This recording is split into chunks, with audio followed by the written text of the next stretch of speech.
அன்பிற்கினிய நண்பர்களே, நாம் இளம் வயதிலோ அல்லது பிற்பாடோ யாரோ பரிந்துரைக்கப்பட்ட கவிதைகளையோ கவிஞரையோ அறியும்போது அதை படித்து பார்த்து இன்புற வேண்டும் என்ற ஒரு ஆவல் வருமல்லவா? அவ்வாறே இலக்கிய உலகில் மொழிகளை கடந்து ஆராதிக்க வேண்டிய அற்புதமான உலக கவிஞர்களில் ஒருவர் பி ஷெல்லி. அவரது கவிதை ஒன்று காலம் காலமாக அதிகாரம், ஆதிக்கம், ஆணவம் கொண்டோரின் அழிவை பாடிக்கொண்டிருக்கிறது. அவன் ஒரு எகிப்து மன்னன், வாழும் காலத்தில் மற்றவர்க்கு யமனாய் வாழ்ந்தவன். அவன் தன் அதிகார மமதையில் இருக்கையில் சிற்பி ஒருவன் அவனை சிலையாய் வெடித்தான். அவன் குரூர உணர்ச்சியை கல்லில் பொறித்தான். அந்த சிலையும் அவன் பெருமையின் சுவடுகளும் எப்படி இருக்கின்றன என்பதை கவிஞர் சொல்கிறார். அந்த கவிதையை 7 வரிகளாக, மொத்தம் 14 வரி கவிதையை பார்ப்போம். முதல் 7 வரிகள். I met a traveler from an antique land who said, two vast and trunkless legs of stone stand in the desert near them, and the sand half sunk a shattered visage lies, whose frown unwrinkled lip and sneer of cold command tell that its sculptor will those patient read which yet survive stamped on these lifeless things.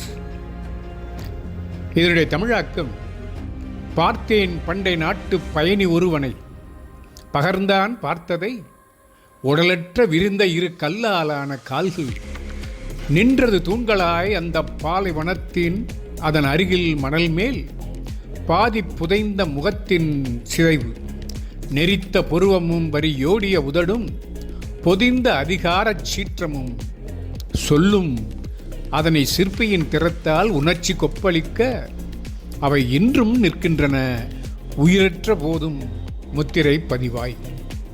அடுத்த 7 வரிகள். The hand that mocked them and the heart that fed, and on the pedestal these words appear, my name is Ozymandias, King of Kings, look on my works, ye mighty, and despair, nothing beside remains now. Round the decay of that colossal wreck, boundless and bare, the lone and level sand stretched far away.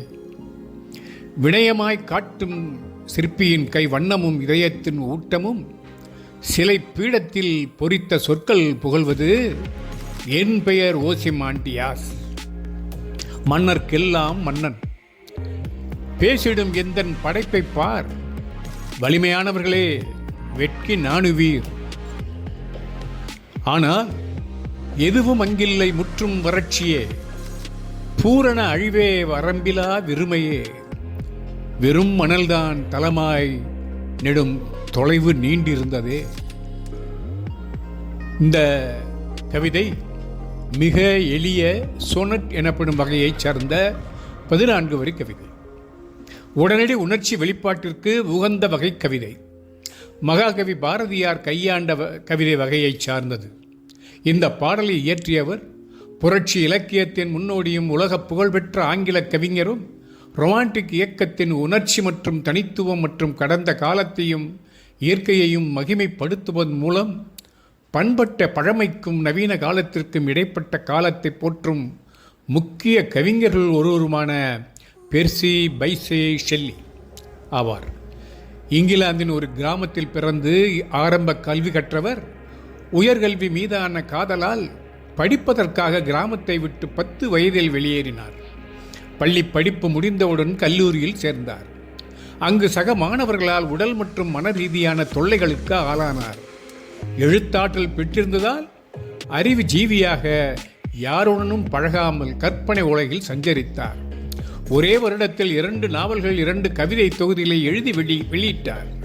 தனித்துவம் வாய்ந்த முரண்பாடுகள் கொண்ட ஆங்கில கவிஞர் என்று விமர்சிக்கப்பட்டார்.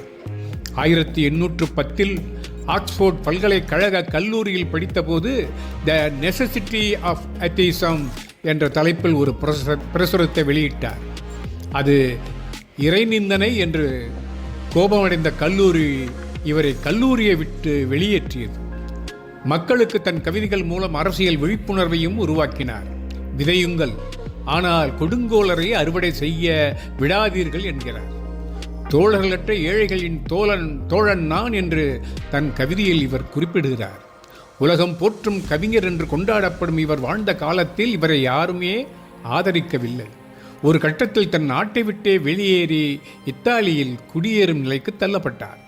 4 தலைமுறைகளாக பல கவிஞர்கள் ஷெல்லியின் படைப்புகளால் உந்தப்பட்டு கவிதைகளை எழுதினார்கள். அவரது வன்முறையற்ற போராட்ட முறைகள் மகாத்மா காந்தியின் அறப்போர் முறைக்கு முன்னோடியாக இருந்தது கூட என்று சொல்வார்கள்.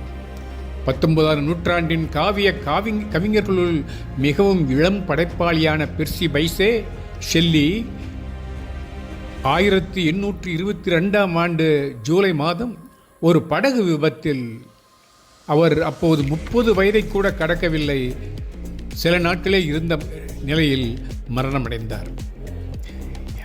இந்த இளம் வயதில் பெரும் சாதனை படைத்த அந்த மகா கவிஞரின் நினைவாக இந்த பாடலை, இந்த கவிதையை நான் தேர்ந்தெடுத்து இங்கே பகிர்வு செய்தேன். நண்பர்களே, இதுபோன்று தேடி பிடித்து படித்த கவிதை மேலும் உங்கள் ஆதரவுடன் வெளிவரும் என்று கூறி இந்த மட்டில் இந்த பகுதியை நிறைவு செய்து விடைபெறுகிறேன். நட்புடன் நாகராஜன். வணக்கம்.